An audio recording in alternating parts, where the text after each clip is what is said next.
Good morning, my fellow yogic travelers. I'm mighty glad to be alive today, and I hope that you are too.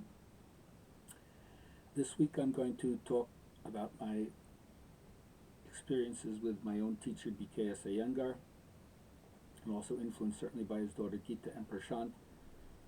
But the influence that he had on me was so important in terms of therapeutic understanding, but also how to teach yoga through the asana and not make asana a stepping stone to something higher, but all the limbs of yoga can be understood through asana. I think it was a genius interpretation on his part.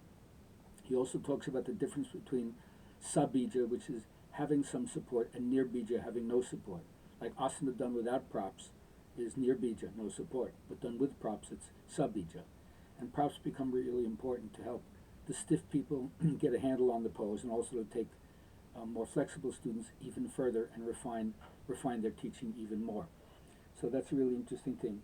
Now certainly he taught what's called vinyasa krama, which is sequencing poses and linking them in a progression from one to another.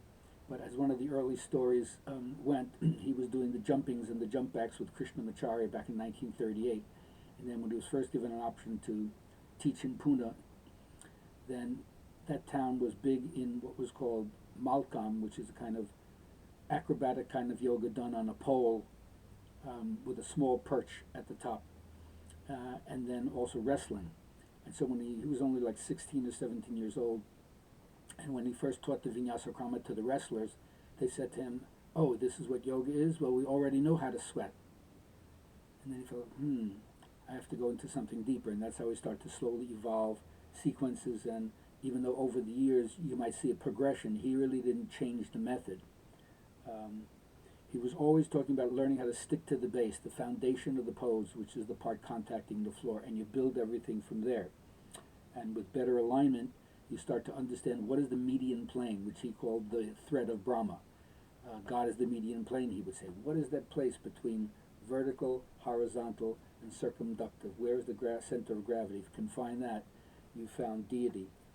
And in order to do that, you have to observe what's missing and then link those points into the basic asana. Another thing is that asana, which used to be thought of as something that was just musculoskeletal, really turns out to be something more organic and nervine, that it really works on the physiology of the body, not just the physical outer form.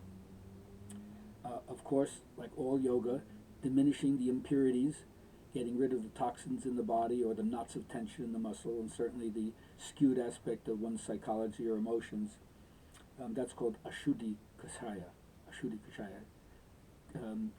Cleaning the imperfections of the body.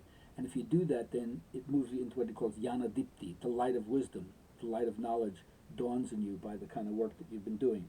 And he calls those two things the difference between cognitive and cognitive. Cognitive is the action, and cognitive is the reflection on it. And unless you reflect on it and extract from the experience the essence of it, which you call Satmika Jnana, then you're really just on the surface of the pose. And I love that idea. Now, he's always criticizing us about the American Dharma, and he says, you're all swindlers on the stock exchange of yoga. Oh boy, it hurts to hear that when the master says that. But then at the same time, when he says, is it okay to charge for yoga? He says, sure, it's okay, just always give more than you take.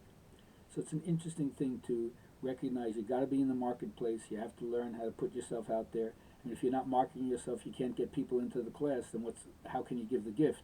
Yet at the same time, he's always reminding you that your whole approach to yoga, which is a divine science, not a material science, and you're not just supposed to use yoga as a commercial enterprise. If you're successful, it's because you're doing something good for the people, and you're probably devoting your energies, at least in your mind, as an offering, as a sacrificial offering to the way you feel spirit is coming into your life. And so yoga is there for you to be rejuvenated, not exhausted. And since life is not stale, your yoga practice is not supposed to be stale. And just like you squeeze the fruit to get all the juice out of it, you have to learn to work all the paths in yoga through action, and then observation, and absorption, and then readily adjustment. Always reposing in the pose, which means on one level relaxing in the pose, but then when you see the pose is off, you have to reposition yourself. You repose the pose. And then always reflect especially deep in Shavasana, when your mind is empty completely of thought, then all of a sudden you experience the divine biology coursing through your system, and you know that there's a deeper level than the surface level. And so you have to energize the tamasic or dull body, quiet the rajasic or aggressive mind, and bring it to the sattvic state of light and benevolence. And that's basically the path that he sets out for us. So may you learn that alignment will bring a certain kind of enlightenment to you, and there's no hocus pocus in yoga. You got to put in the sweat equity in order to make it happen. Right? You can't wish it will happen, you have to make it happen. And then you synchronize your action with your knowledge, and you bring it to the core of yourself.